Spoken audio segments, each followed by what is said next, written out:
everybody, it's Chelsea from Little Mountain Ranch. Today I have a couple of different things going on.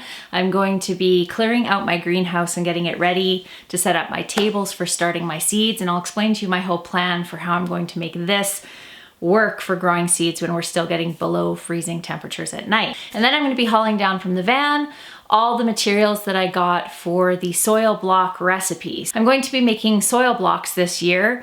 I should have brought my soil block maker down here again, and I forgot again. Second video in a row. Anyway, a soil block maker is basically a metal frame that has a plunger on it, and you push it into soil that's a specific recipe in order to keep it together when you take it out, and then you put it in a tray, press, kind of push down on the plunger, and it makes a soil block for you to be able to plant your seeds in. So that is my plan this year, to kind of experiment with that to see if that's going to work for me, because it is way more economical than other seed starting mediums.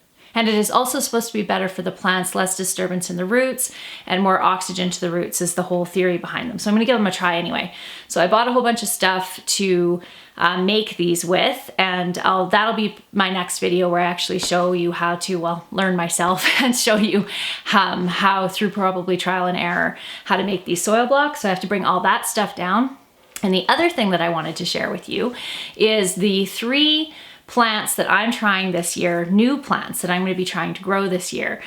And this question was posed by Rose from Wholesome Roots. What new 3 things are you growing this year? And her whole idea behind this is to get people to try new things, and also to encourage people that have never grown anything before to try to grow just something, anything in your pot on your deck or in your garden or wherever you are, just to get your hands in the dirt and start growing some of your own food. So I'm going to show you the 3 things I'm growing, and getting my greenhouse cleaned out, and a couple other spring-like things, perfect for the first day of spring.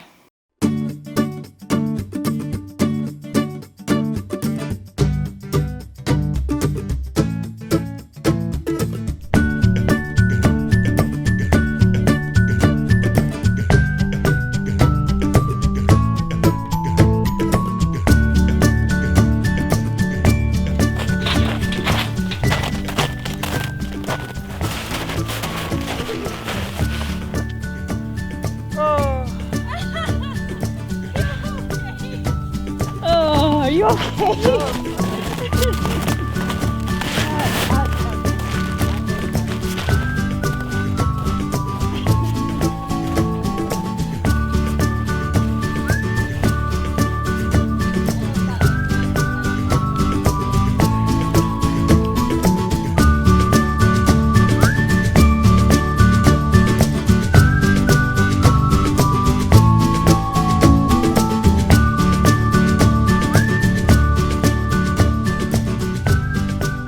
So while I am down in the greenhouse doing some greenhouse cleaning and getting ready for being able to get my seed started, Sam is going to come up here and convert this space that you see here into a pig space for 2 of our sows that have 2 of their litters in the barn. One of the things that I learned this year is that, at least for me, raising pigs in a barn just doesn't really work. It is way, way, way more labor intensive than raising them on large paddocks. And as far as just the amount of cleaning, so Sam and I cleaned out the pens right to the ground and put fresh hay in 3 days ago, and now they're absolutely filthy again and wet. And moisture and animals is never a good combination. That's when illness happens.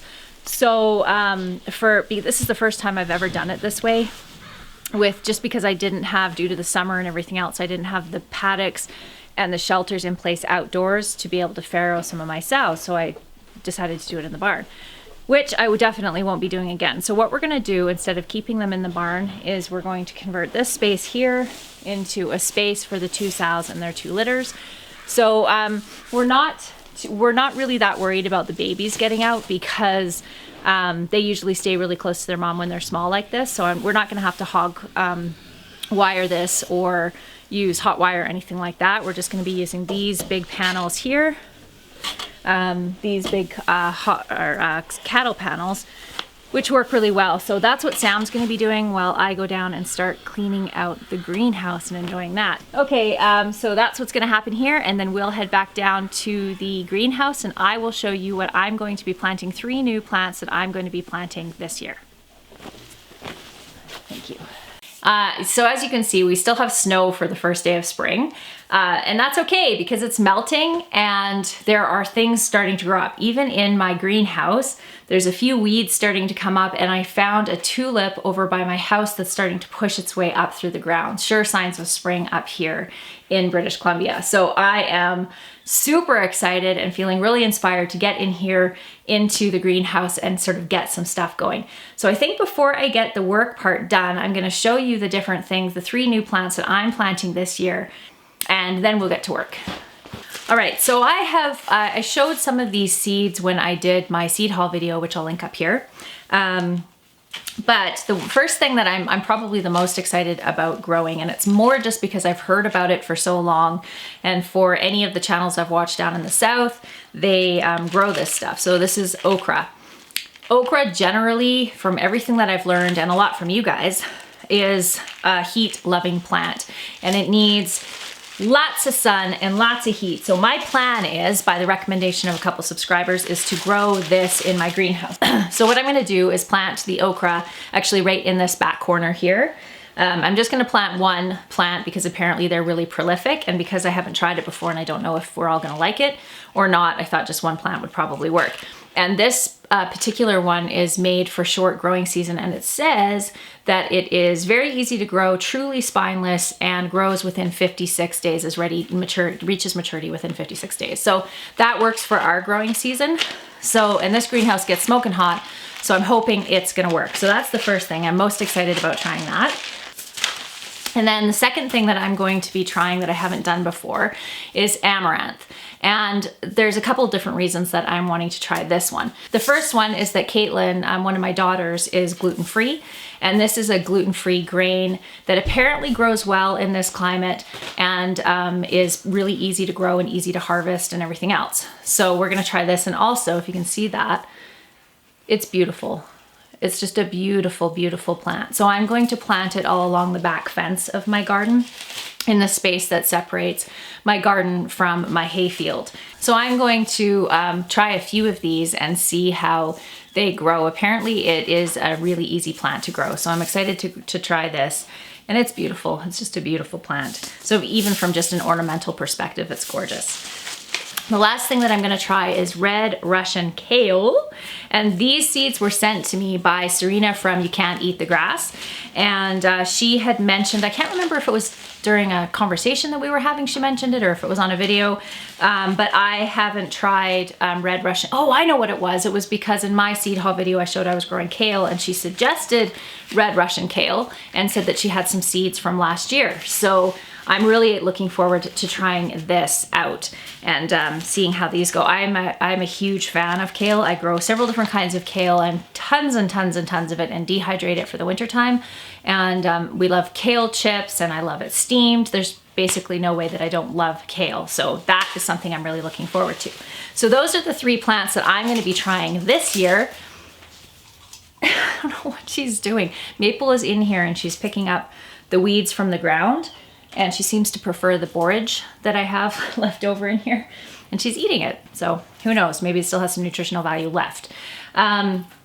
So I will link You Can't Eat the Grass and Wholesome Roots down below, so you can go check out those channels. Both of those ladies are avid gardeners and very passionate and knowledgeable with what they do. So definitely check them out if you want to learn a little bit more about gardening. So now I'm gonna reposition this camera and get this greenhouse cleaned out so it's ready for what I'm planning on doing, which I'll explain while I'm working.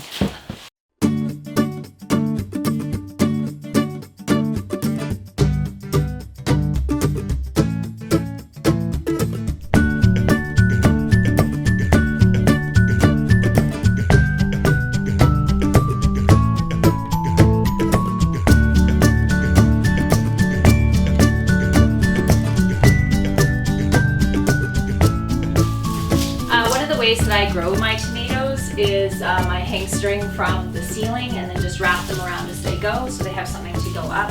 And occasionally I'll use some sticks or something like that if they need a little extra support. All right, so got that all cleaned out, and my next plan, so this is kind of what I'm thinking of doing in here. The temperatures are totally warm enough during the daytime for me to have a heater in here and to be able to keep it warm enough for my seeds to start. But where I'm gonna run into problems is in the evening and at night when the temperatures drop and it gets below freezing, and sometimes, 7 or 8 degrees below freezing. So what my plan is I'm gonna put some plastic sheeting across the top of like where the peak is on the roof here. I'll show you. So the peak's way up there. So what I'm gonna do is run plastic along here so that it's basically like a flat roof. So basically, it's a flat roof, and then just run it down the sides.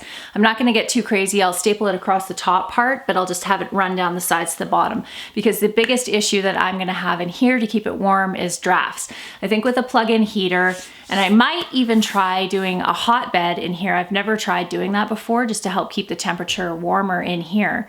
But I think it's going to work. I have a pretty good plug-in, heavy-duty plug-in heater. And I'm going to run a second one just as a backup, just in case one of them fails, because that would be the worst if I got all these seeds started and then they froze. Normally what I do is start my seeds in the house. I usually have a big table and a bunch of grow lights and that sort of thing, but what I'm hoping is to be able to avoid doing that, mostly because I just don't have the space in my house in a way that's really gonna work for starting seeds. And this year anyway, we're in the middle of renovations and a bunch of other stuff, and it's just not really practical. So I'm hoping that this is going to work and that I'll be able to keep it warm enough in here. At my house in town before we moved out here, I had a greenhouse in which I was totally able to do that without a problem. But the difference is that the north wall was insulated and it just had all the glass on the front. So it was basically like a passive solar greenhouse. And I had no problems keeping that warm.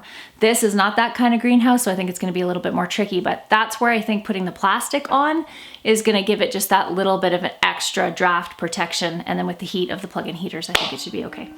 So before I go, I'm gonna head up and see how Sam's doing and give him a hand to get the pigs actually moved over into that pen. So maybe I'll take you along with me so you can get a little bit of a piglet fix before I sign off on this video. So let's head up there and see how he's doing.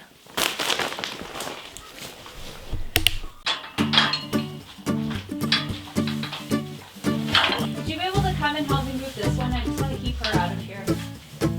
All right.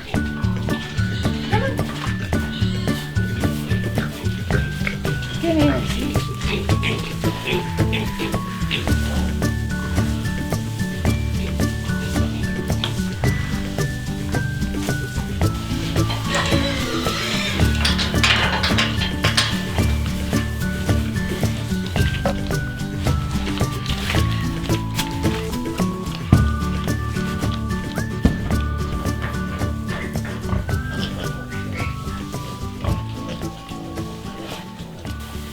So here are our grower piglets. So these are weaned piglets. This is day 1 for weaning, so that's why you may hear a little bit of squawking going on outside from the mamas. As you can see, there's a couple different ages in here. The big ones are 3 weeks older than these little ones here. So they are going to be going to their new home shortly. It's fun to watch them in here because they play just like, little kids running around, wrestling, playing in the hay. Pretty sweet. Okay, project's done for the day. Dirty, gotta head inside and get washed up. I hope you guys enjoyed this video. Remember to go check out Wholesome Roots and Can't Eat the Grass, both awesome gardening channels, and we will see you in the next video. Bye everyone, see you soon.